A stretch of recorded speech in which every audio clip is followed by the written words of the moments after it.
நோன்பு பெருநாளை முன்னிட்டு நாட்டில் உள்ள 43 சிறைச்சாலைகளில் இருந்து மொத்தம் 937 கைதிகளை அரசாங்கம் விடுவித்துள்ளது.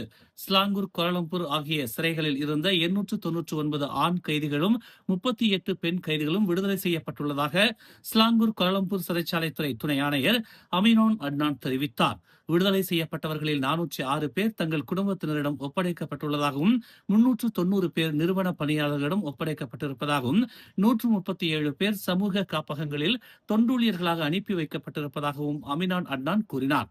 குற்றத்தை ஒப்புக்கொண்டு சிறையில் 3 ஆண்டுகளுக்கும் மேலாக இருக்கும் கைதிகள் சிறையில் நன்னடத்தையுடன் நடந்து கொள்வதையும் கருத்தில் கொண்டு இந்த விடுதலைகள் வழங்கப்படுவதாகவும் அமினான் அட்னான் தெரிவித்தார். விடுதலை செய்பவர்களையும் அதிகாரிகள் கண்காணித்து வருவதாகவும் குடும்பங்கள் இல்லாதவர்கள் சமூக நல இல்லங்களில் பணியாளர்களாக பணியமர்த்தப்படுவார்கள் என்றும் அமினோன் அட்னான் கூறினார். மேலும் செய்திகளை தெரிந்து கொள்ள தமிழ் மலர் இணையதளம், தமிழ் மலர் செயலி மற்றும் மலர் டிவி யூடியூப் சேனலை வலம் வாருங்கள். எங்களோடு இணைந்திருக்க மலர் டிவியை பதிவு செய்து கொள்ளுங்கள்.